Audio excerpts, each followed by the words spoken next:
एक बार फिर से आपका आरएस क्लासेस में स्वागत है।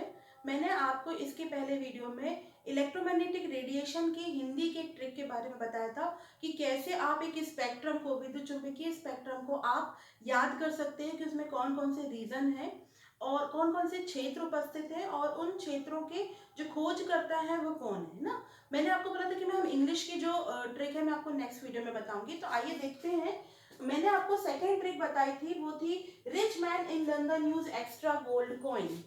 ठीक, ये सेकेंड जो ट्रिक है ये हमारी इंग्लिश की ट्रिक है। इसमें हालांकि हमें खोजकर्ता तो नहीं पता चलेंगे, लेकिन फिर भी इस स्पेक्ट्रम में कौन कौन से वेव्स आते हैं, हम उन रीजन आते हैं, हम उन रीजन्स को याद कर सकते हैं। तो देखिए हमारे यहाँ पे दिया हुआ है rich man in London use extra gold coin. तो हम हर जो वर्ड है उसके पहले पहले लेटर को देखते हैं। रिच मैन में आर जो है ये रेडियो वेव्स को इंडिकेट करता है। मैन जो है इसमें एम जो है ये माइक्रोवेव्स को इंडिकेट करता है। आई जो है ये इंफ्रारेड वेव्स को इंडिकेट करता है। एल जो है ये लाइट के लिए है यानी विजिबल वेव्स के लिए है। यू जो है ये अल्ट्रा वायलेट यानी लंदन यूज में यू जो है वो अल्ट्रा वायलेट वेव के लिए है। एक्स्ट्रा में एक्स जो है ये एक्स रेस के लिए है। जी जो है ये गामा रेस और सी जो है ये कॉस्मिक रेस के लिए है। ठीक है, तो इस तरीके से स्पेक्ट्रम के ये क्षेत्र में उपस्थित क्या है, ये रीजन है radio wave, micro, infrared, visible, ultraviolet, X rays, gamma, cosmic rays. ये रीजन किसमें उपस्थित होते हैं, स्पेक्ट्रम में उपस्थित होते हैं। अब स्पेक्ट्रम में उपस्थित ये जो विकिरण होते हैं, इन विकिरणों के क्या होते हैं, इन विकिरणों के अपनी तरंगदैर्ध्य होती है और इनकी फ्रीक्वेंसी होती है। तो कहाँ से कहाँ फ्रीक्वेंसी बढ़ती है, कहाँ से कहाँ फ्रीक्वेंसी घटती है, यदि किसी की फ्रीक्वेंसी ज़्यादा है तो वेवलेंथ कैसी होगी, इसको भी हम एक शॉर्ट ट्रिक के द्वारा याद कर सकते हैं कि यदि हमको रिलेशन देखना है वेवलेंथ और फ्रीक्वेंसी में तो हमारे पास एक ट्रिक है and that trick is I want daisy flower. I से होता है इंक्रीज, तो ये मैंने अपवर्ड डायरेक्शन में इंक्रीज के लिए बनाया है।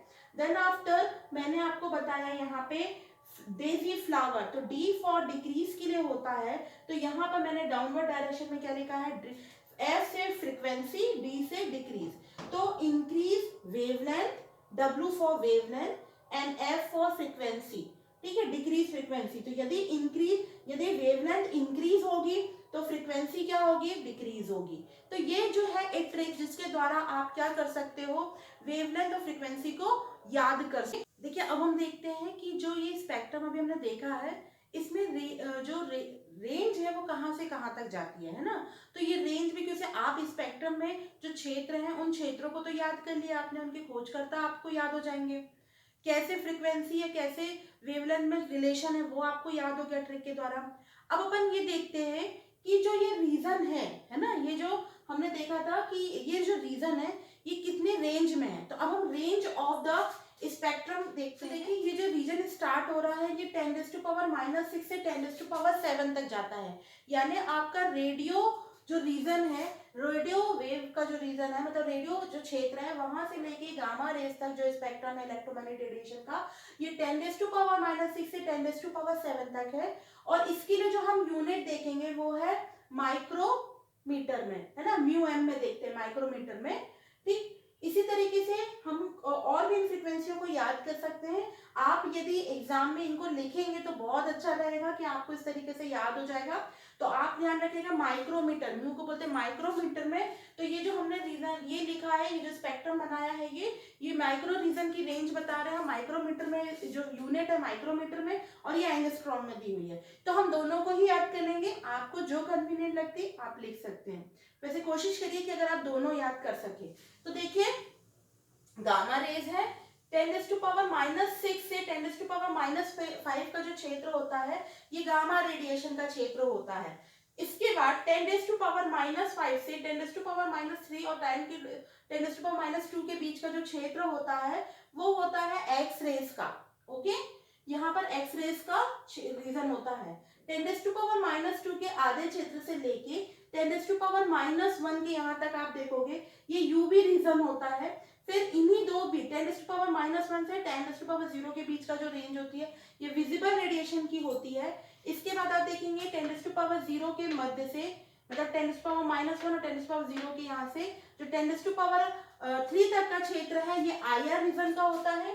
ये IR रीजन भी कई उसमें डिवाइडेड रहता है, फार IR, नियर IR, ठीक है। तो यहाँ पर ये जो रीजन है इसमें सारे रीजन इंक्लूड होते हैं, IR के फार और नियर IR रीजन।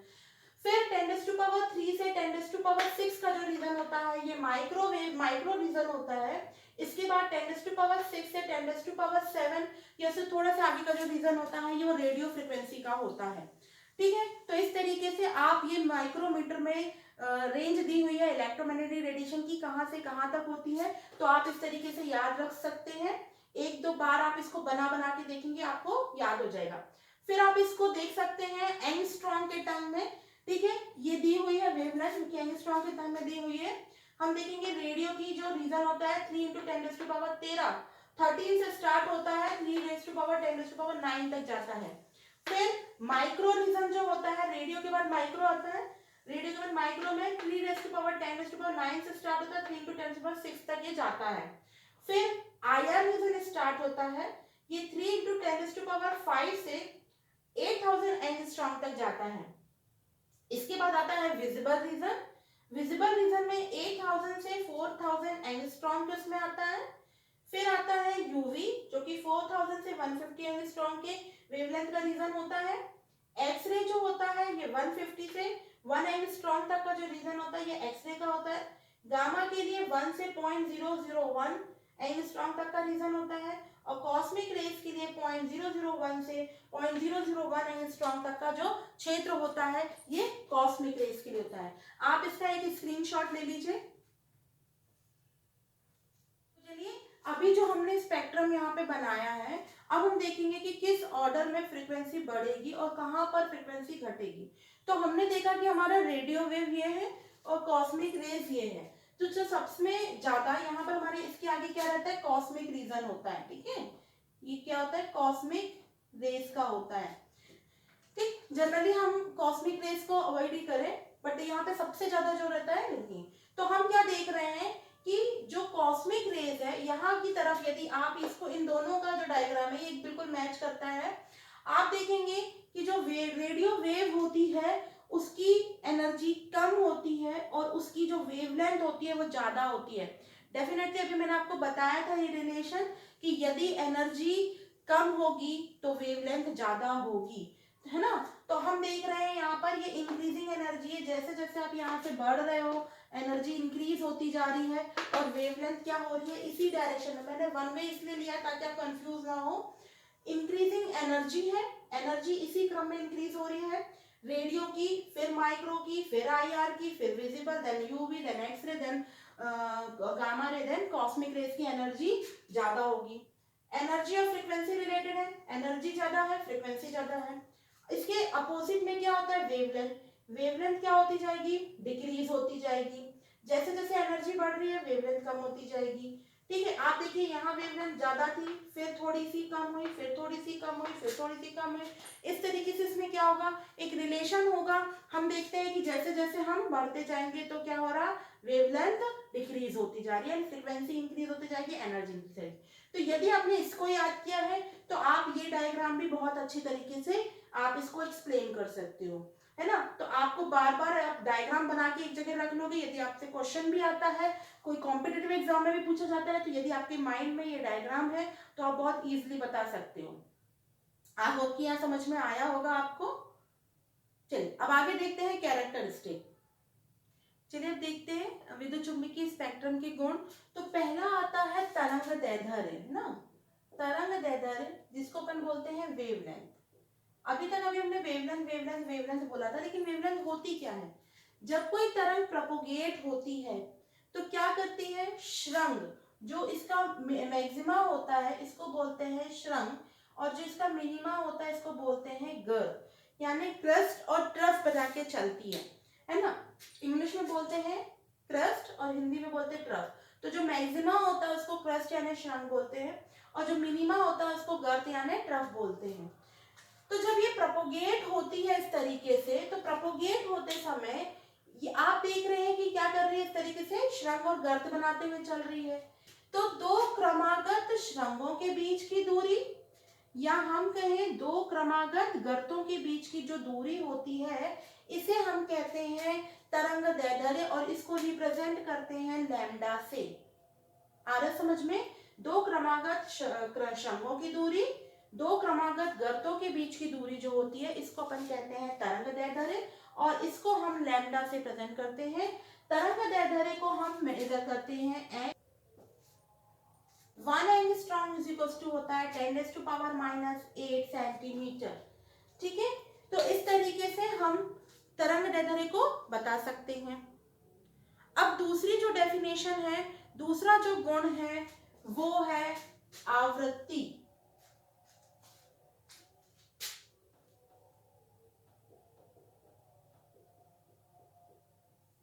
दूसरी चीज है आवृत्ति। क्या है ना, एक सेकेंड में वेव जितने चक्कर या जितना ट्रेवल करती है प्रति सेकेंड चक्रों की संख्या को हम उसकी फ्रीक्वेंसी या आवृत्ति कहते हैं। यानी एक सेकेंड में कोई वेव कितने चक्कर चलती है। जैसे एक साइकिल का पहिया है, यदि एक साइकिल का पहिया एक सेकेंड में 20 बार घूमता है तो उसकी फ्रीक्वेंसी कितनी होगी, आवृत्ति 20 होगी। इसी तरीके से एक पूरा चक्कर लगाती है, यदि एक सेकेंड में कोई वेव कितना साइकिल चल रही है वही उसकी क्या कहलाती है, फ्रीक्वेंसी। तो देखिए साइकिल कैसे देखते हैं, यहां से जो यहां तक का डिस्टेंस होता है यानी ये पूरा एक साइकिल कहलाता है ना। यहां से शुरू होके जो वेव है वो यहां से यहां तक चल रही है, ये इसका क्या कहलाता है, कंप्लीट रोटेशन कहलाता है। फिर यहां से दूसरा चक्कर शुरू होता है, फिर यहां से तीसरा चक्कर शुरू होता है। तो ऐसे एक सेकेंड में जितने चक्कर तरंग के द्वारा लगाए जाते हैं या लिए जाते हैं वही उसकी फ्रीक्वेंसी होती है। और फ्रीक्वेंसी जो होती है यानी आवृत्ति जो होती है इसे हम न्यू से रिप्रेजेंट करते हैं और इसकी जो यूनिट होती है वो यूनिट होती है हर्ट्ज में। क्लियर है? ये हर्ट्ज में हम क्या करते हैं, इसको मेजर करते हैं। इसकी जो यूनिट होती है हर्ट्ज और दूसरी सेकेंड इनवर्स में भी इसको हम क्या करते हैं, रिप्रेजेंट करते हैं। इसके बाद हम देखेंगे आयाम। ठीक है, थर्ड है हमारा आयाम। आयाम क्या होता है, माध्य स्थिति से जो इसका विस्थापन होता है यानी कि ये पीक की जो हाइट होती है ऊपर की तरफ और नीचे की तरफ, ये इसका आयाम कहलाती है। इसे हम क्या करते हैं, ए से रिप्रेजेंट करते हैं। जितने ज्यादा वेवलेंथ पास पास होंगी उतना ज्यादा उनका आयाम होगा, जितनी दूर दूर होगी उनका आयाम उतना कम होगा। ठीक, जितने ज्यादा ये पीक की हाइट मतलब माध्य स्थिति से इनका ऊपर और नीचे की तरफ जितना विस्थापन होता है वही इनका क्या होता है, आयाम होता है। ठीक है, इनको अपन ए से रिप्रेजेंट करते हैं। अब अपन दूसरा देखते हैं, वो है आवर्तकाल। फोर्थ इसकी प्रॉपर्टी है आवर्तकाल।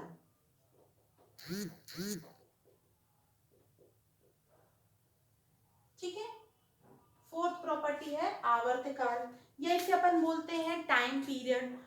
तो वेवलेंथ के द्वारा जो वेवलेंथ यहां से स्टार्ट करके जहां पर अपना एक कंप्लीट साइकिल कर रही है, तो इसको एक कंप्लीट साइकिल होने में जितना समय लगता है उसे हम इसका आवर्तकाल कहते हैं और इसको हम कैपिटल टी से प्रदर्शित करते हैं।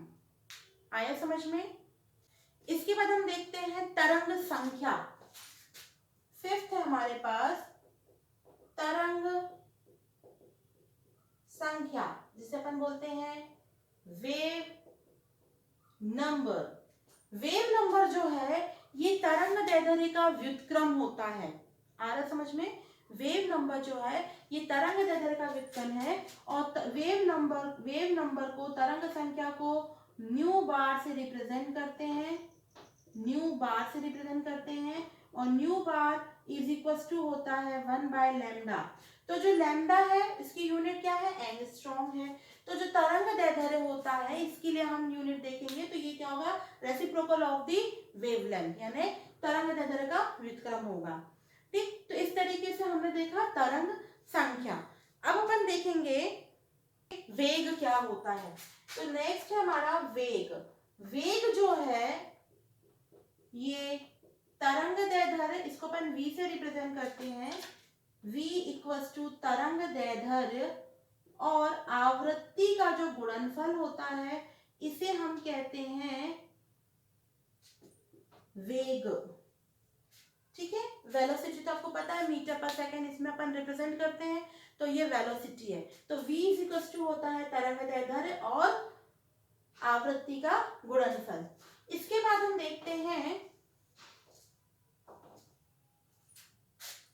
आवृत्ति व तरंगदैर्ध्य में क्या संबंध होता है। तो अब हमारे पास कुछ रिलेशन है, ये हमारे यहाँ पे कैरेक्टरिस्टिक थी।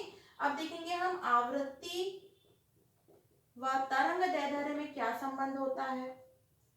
आवृत्ति म्यू इक्वल्स टू होता है c बाय लैम्डा। ठीक है, ये आवृत्ति में और तरंगदैर्ध्य में संबंध है। म्यू इक्वल्स टू होता है c बाय लैम्डा। चलिए देखिए, हम देखते हैं आवृत्ति, वेग और तरंग संख्या में क्या संबंध होता है। देखिए, वेव नंबर तरंग संख्या बराबर होता है 1/लैम्डा।